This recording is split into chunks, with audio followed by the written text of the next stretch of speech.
Bismillahirrahmanirrahim. Assalatu wassalam ala asyrafil salin wa ala alihi wa ashabihi ajma'in, amma ba'd. Assalamualaikum warahmatullahi wabarakatuh.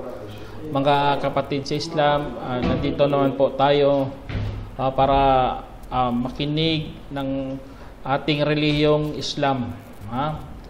Kaya umabot na po tayo sa Surah Al-Fath.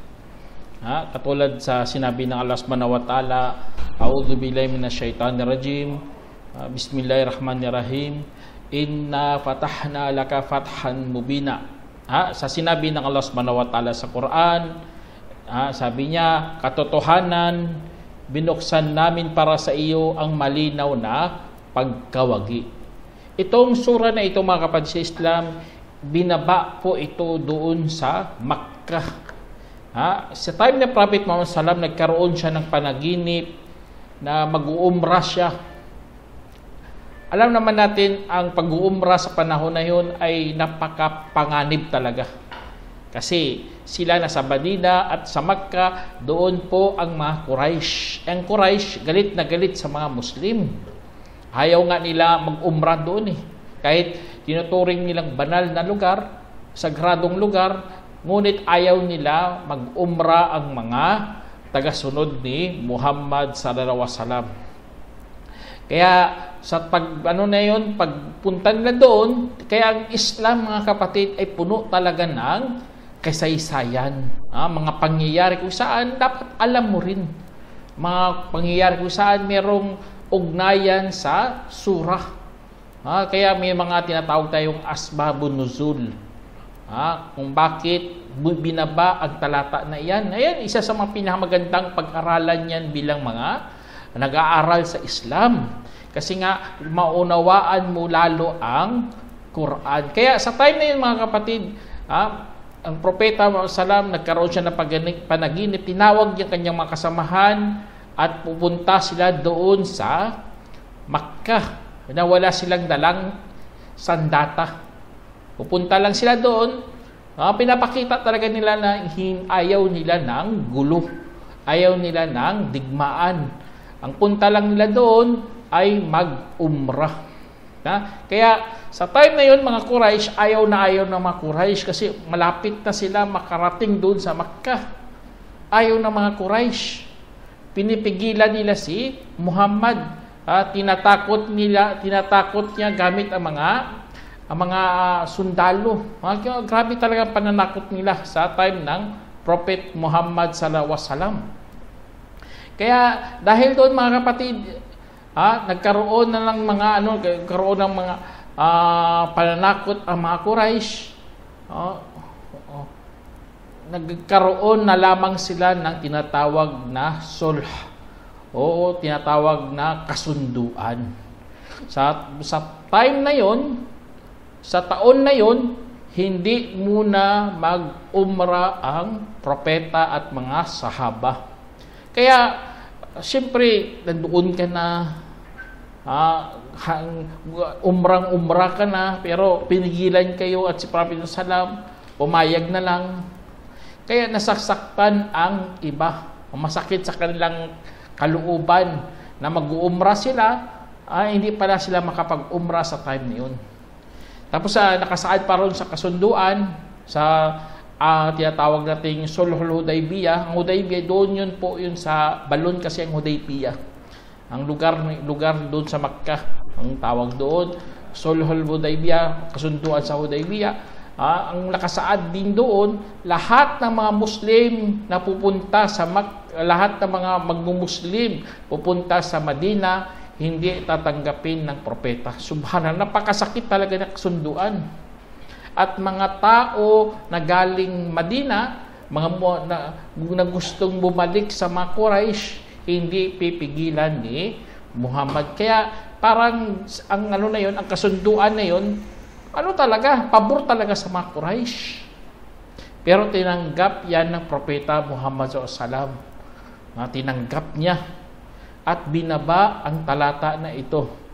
Inna fatahna laka fatham mubina. Binuksan namin para sa iyong malinaw na pagkawagi. Subhanallah, nabuksan talaga. Kaya si Abdullah bin Mas'ud radiyallahu anhu, sabi niya, akala nyo ba ang tunay na pagbukas ang tinatawag na Fathul Makkah? Ang pananakop doon sa Makkah, hindi. Ang tunay na pagbukas, yun po sa Amul Hudaybiyah, ang Fath. Yun ang tunay na pagbukas. Kasi si Allah subhanahu wa ta'ala, nagbigay na siya ng hula. Nagkaroon ng propesiya na mabubuksan talaga ng malinaw ang Makkah. Sa time na yun, ang mga Muslim, hindi nila gets yun. Subhanallah. Kaya ang mga sa pakikipagsundo o sa mga tinatawag na mga kasunduan, sumunod talaga sa leader kahit masakit pa, mga kapatid. Kaya ang na yun, ang deal na yun, hindi talaga pabor sa mga Muslim kasi hindi pa sila maka-umrah sa taon na yun. Hindi pa sila pwede sumali doon. Napakasakit talaga yun ang nangyari. Pero ang nangyari ay binigyan lang pahintulot ng mahal nating Propeta Muhammad SAW. Binigyan sila ng pahintulot. Kaya ang leader, napaka-importante talaga ng role ng leader. Hindi lang leader, bagkus ang mga taga-sunod din ng leader. Dapat respetuhin nila talaga ang anumang mga desisyon ng kanilang leader. Kahit sa tingin mo pangit, pero nagkaroon na kayo ng pledge na sumunod sa leader nyo, sundin talaga ang leader. At time ng Prophet Salam, ganun din. Kahit ang kasunduan, pabor sa mga Quraysh, dahil sa utos ng propeta, kahit kinamumuhian pa ng iba, wala silang magawa kasi nga propeta na ang nagdesisyon. Kaya, ngunit mga kapatid, dahil doon, nabuksan talaga, nagkaroon na ng linaw ang kanilang mga gawain. Nagkaroon na ng tinatawag na pagsunod na kailangan na nilang gawin yun. Kasi nga, mabuksan na ng Allah subhanahu wa ta'ala ang kanilang mga gustong gawin. Allahu Akbar. Kaya, sa time na yun mga kapatid, kahit ganun ang nangyari, kahit napakasakit ng kanilang mga kalooban, ay binalitaan sila ng Allah subhanahu wa ta'ala. Sabi ng Allah, liyaghfira lakallahu ma taqaddama min dhanbik wa ma ta'akhkhar wa yutimma ni'matahu 'alayka wa yahdiyaka siratan mustaqima. Sinabi ng Allah subhanahu wa ta'ala sa banal na Quran upang mapapatawad para sa iyo ng Allah ang anumang nakaraan mula sa iyong kasalanan at ang hinaharap at gaganapin ang kanyang biyaya hinggil sa iyo at gagabayan ka sa matuwid na landas. Allahu Akbar. Kaya sa time yun, ang mga ng Allah subhanahu wa ta'ala binuksan na para sa kanya. Time na yun, hindi pa yun nakikita mga kapatid.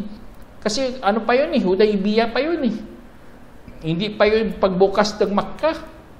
Pero ang pagbabalita, ang kanilang pagtitiis ng propeta, ang kanyang mga sakripisyo, ang purpose doon pala mga kapatid, ng pagtindig ng mahal nating Propeta Salam sa time ng kasunduan na yun, para patawarin ng Allah ang kanyang mga kasalanan. Kasi yun ang kailangan natin patawarin natin kasalanan. Kaya ang propeta, pinatawad ang kanyang kasalanan. Mga nakaraan at mga hinaharap. Kaya, meron isang hadith nga si Prophet Salam, si Aisha radiyallahu anha, sa kwento ni Aisha sa hadith, na nakita niyang Propeta Muhammad Salam na nagsasala sa gabi hanggang pumuputok na ang kanyang paa sa tagal ng kanyang sala. Subhanallah, pumuputok, ibig sabihin nagkakaroon na ng mga crack-crack. Kasi sa tagal tumayo. Grabe talaga. Kaya sabi ni Aisha, Ya Rasulullah, di ba pinatawad na ng Allah ang iyong mga kasalanan, ang mga nauna at mga nakaraan, at mga gaganapin pa lang? Di ba binatawad ka na ng Allah? Alam niyo anong sinagot ng Propeta Muhammad? Afala akuna abdan syakura? Hindi ba ako gusto mo magiging aliping mapagpasalamat? Subhanallah, tignan nyo, ganun pala ang pagsamba, mga kapatid. Yun ang level na pinakamalupit sa lahat. Level kung saan sa pagsamba, hindi lang pagpapasakop, hindi lang nasisiyahan ka, bagkus ikaw ay nagpapasalamat na. Kaya ang Propeta Muhammad, kahit pinatawad ang kasalanan niya, nagsasala pa rin gabi-gabi. Mahaba pa rin magsala. Kaya hindi kumpiyansa, hindi ka patulad ng iba. Ang iba piling piling anghel na piling tagalangit na diba? Ang Propeta Muhammad, kahit pinatawad na siya, ginabayan na siya, gumagawa pa rin siya ng mga hakbang kung saan ginaganap niya pa rin ang pagsamba kay Allah Subhanahu wa Ta'ala. Kaya mga kapatid, nakakuha tayo ng leksyon. Dapat sa pagsamba, una-una pagpapaalipin, tapos nasisiyahan ka, tapos magpasalamat ka. Dapat ganun ang level mo sa pagsamba. Mapagpasalamat na alipin.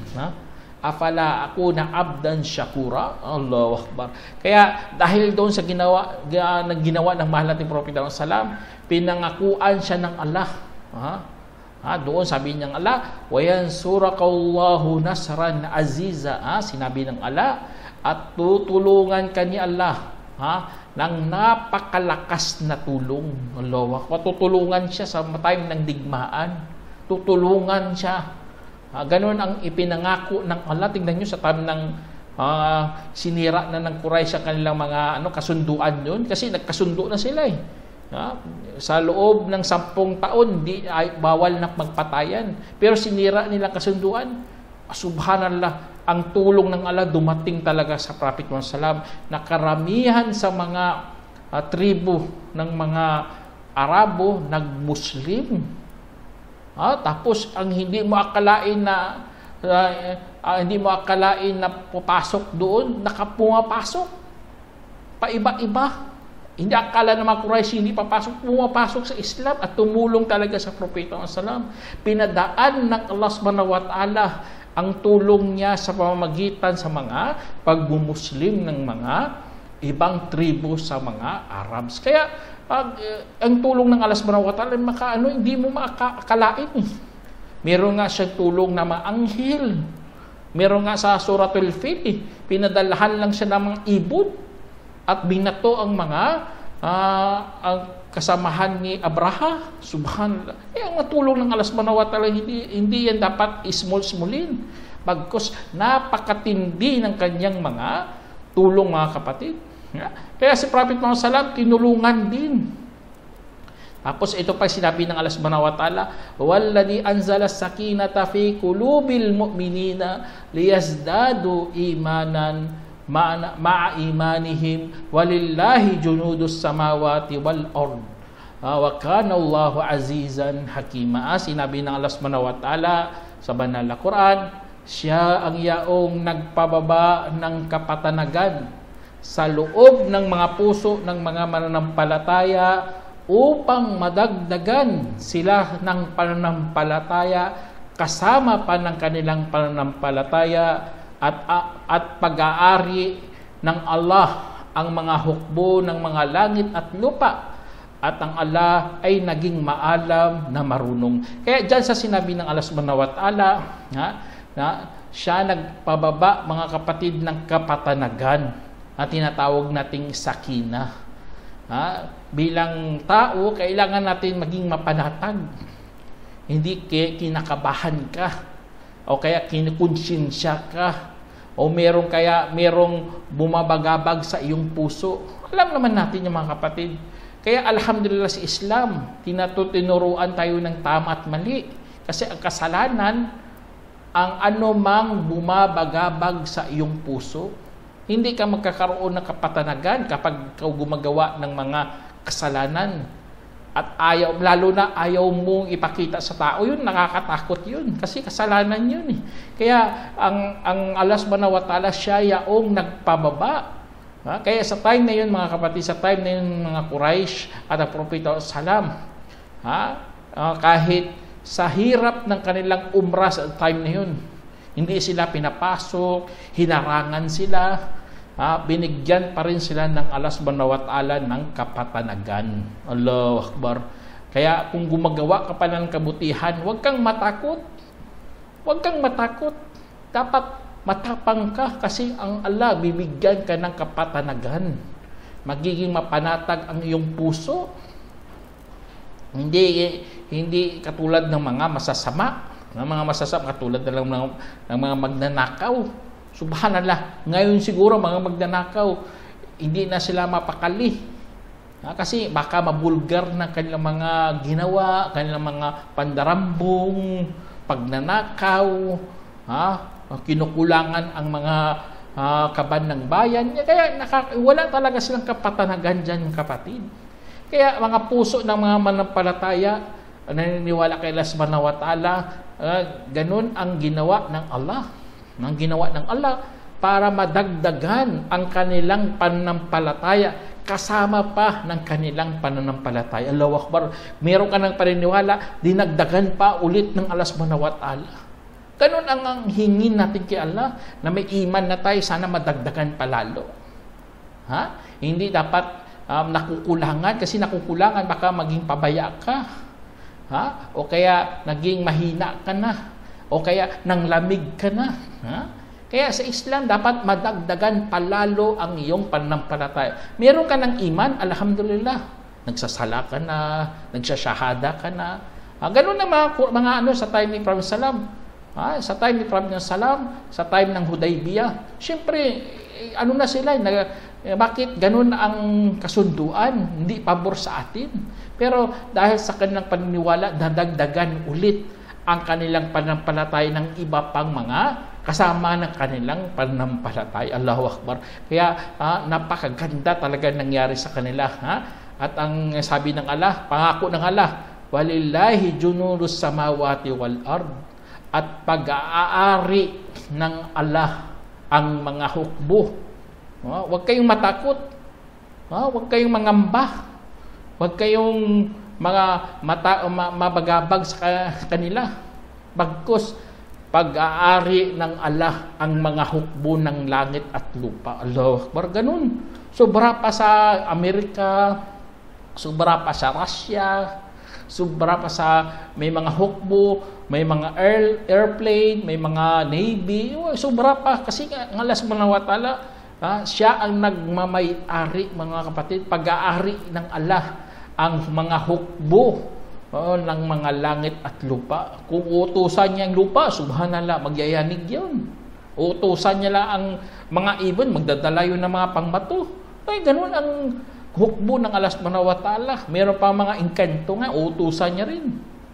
Kaya huwag kang mangamba sa time ng salam. Ganun ang pinangako ng Allah. At ang Allah ay naging maalam na marunong.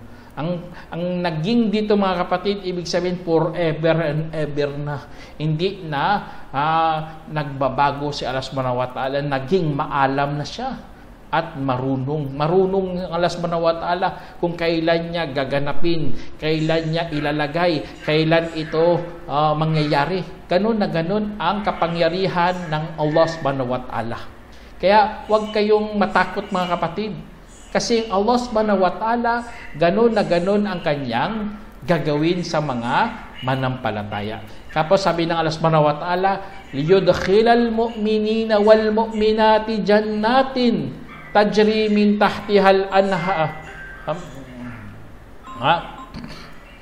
khalidina fiha wa yukaffir anhum sayiatihim wa kana 'inda rabbika fawzan wa kana 'indallahi fawzan 'azima. Sinabi ng Allah subhanahu wa ta'ala sa Quran, sabi niya, upang papasukin niya ang mga manampalatayang lalaki at babae sa mga halamanang merong doong umaagos mula sa ilalim ng mga ilog, na kung saan habang buhay sila doon at tatanggalin hinggil sa kanila ang kanilang mga kasalanan at naging ganyan sa piling ng Allah ang matinding tagumpay. Allahu Akbar. Napakaganda na pagkasabi ng Allah. Lahat lang pala mga pagsubok dyan mga kapatid, lahat pinaparamdam ng Allah dito sa mundo. Anong dahilan? Para papasukin tayo sa paraiso. Papasukin tayo sa halamanan na meron doong umaagos mula sa ilalim ng mga ilog. Ganun. Meron palang ipinangako si Allah subhanahu wa ta'ala. Kaya ang mga manampalataya, mga kapatid, napakaswerte talaga kasi nga dito sa mundo mapapanatag ka pa, lumalakas pa yung paniniwala, tapos makikita mo pa doon sa kabilang buhay ang totoong regalo ng Allah subhanahu wa ta'ala. Pinaunahan na nga tayo ng regalo Nagkakaroon tayo ng kapatanagan, nagkaroon tayo ng panampalataya. Ano lang pala yan? Patikim lang pala yan. Meron pa pala siyang ibang ireregalo. Yun ang Jannah, halamanan. Na meron doong umaagos sa ilalim nito ng mga ilog. Allahu Akbar. Mga ilog pa nga Alam naman natin ilog doon sa paraiso. Tapos habang buhay na sila doon. Allahu Akbar. Kaya huwag ka nang malungkot kapatid kapag pinagkaitan ka dito sa mundo. Huwag ka mag-alala kasi meron ka pang pagkakataon. Kasi nga tatanggalin ng Allah subhanahu wa ta'ala ang iyong mga kasalanan. Ganyan kasi sa piling ng Allah ang matinding tagumpay. Yun ang totoong tagumpay. Hindi marami kang pera pero wala ka namang kapatanagan. Yumaman ka nga, galing naman pala sa nakaw, aling mo yan. At ito pang pinakamasakit sa lahat sa sinabi ng Allah dito, وَيُعَذِّبَ الْمُنَافِقِينَ وَالْمُنَافِقَاتِ وَالْمُشْرِكِينَ وَالْمُشْرِكَاتِ الظَّانِينَ ظَنَّ السَّوْءِ عَلَيْهِمْ دَائِرَةَ السَّوْءِ وَغَضِبَ اللَّهُ عَلَيْهِمْ وَلَعَنَهُمْ وَأَعَدَّ لَهُمْ جَهَنَّمَ وَسَاءَتْ مَصِيرًا. Sa sinabi ng Allah subhanahu wa ta'ala mga kapatid, at parorosahan ang mga mapagkunwaring lalaki at mga mapagkunwaring babae at mga mapagtambal na lalaki at mga mapagtambal na babae na umaakala sa Allah ng masamang akala. Sumasa kanila ang mapagsaklaw na kasamaan at magalit sa kanila si Allah at sumpain pa sila at ipinahanda rin para sa kanilang impyerno at ito ay napakasamang patutunguhan. Allah musta'an mga kapatid. Kaya ang mga nagkukunwari dyan, ang mga pagano dyan, may Diyos pa na merong kang tinatawag na kahinatnan. Ang kahinatnan mo, subhanallah, napakasakit. Lalo na umaakala ka ng masama sa Allah. Yun, nakakatakot yan Ang mga umaakala sa Allah ng masama, kupur yun. Kupur mga kapatid. Ibig sabihin, kahit hindi ka nag-shirk, pero gumagawa ka ng mga ganitong mga kasalanan, kupur, walang kapatawaran yun kay Allah. Kaya tandaan nyo ang mga dalawang kasalanan kung saan hindi nagpapatawarin ng Allah, shirk at kupur. Kaya mapasakan lang ang sumasaklaw na kasamaan. Kahit anong gawin nila, pabalik-balik sila sa paggawa ng kasamaan. Kasi ganun ang ginagawain nila nasanayan na nila Pangilin lang, panluloko, ganun ang mga mapagkunwari. Akala mo sa harap mabuti, sa likod pala masama. O kaya mga musyrik, mga pagano, mapasa kanila talaga yung mga ganun, tapos maghalit pa sa kanila si Allah. Itong nakapakasakit sa lahat mga kapatid. Ang Allah subhanahu wa ta'ala, nagagalit siya. Kaya layuan natin ang kanyang galit. Kasi nga, susumpain ka ng Allah subhanahu wa ta'ala kapag ikaw gumagawa ng mga kasalanan.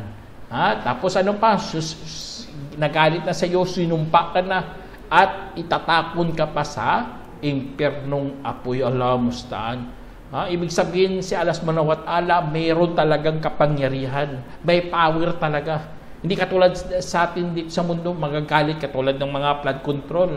Ginanakaw, nagagalit ka, sinusumpa ka, pero wala ka namang magawa. Wala ka namang parusa ipapataw. No? Wala kang pawir.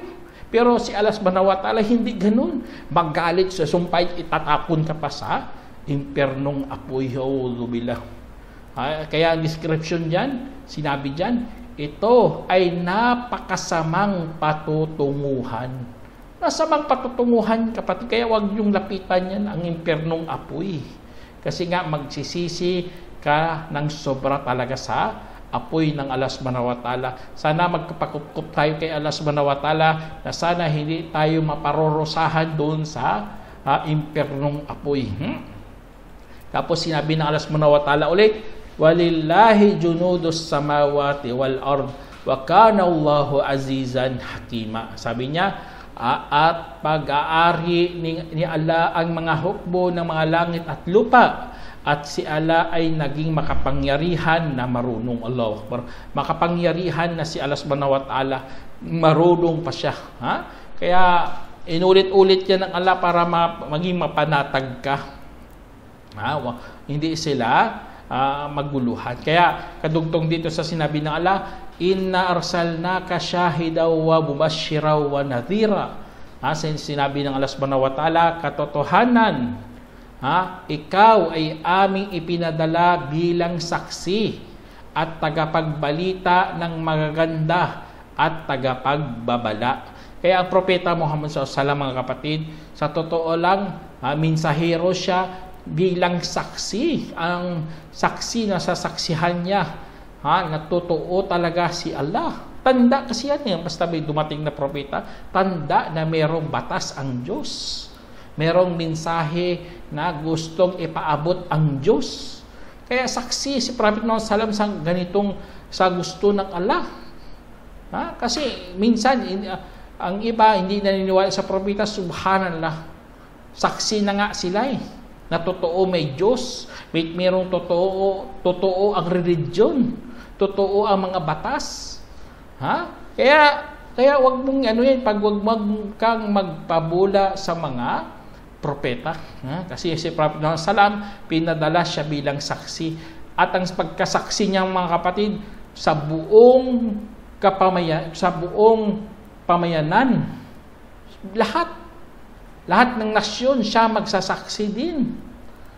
Sa araw ng paghuhukom, lahat yun kay Prophet Muhammad SAW babalik para mabuksan lang ang Yaumil Qiyamah. Kasi magtayuan tayo doon Hindi magsisimula yun kung hindi magsalita si Propeta Muhammad SAW. Kaya saksi talaga si Prophet SAW.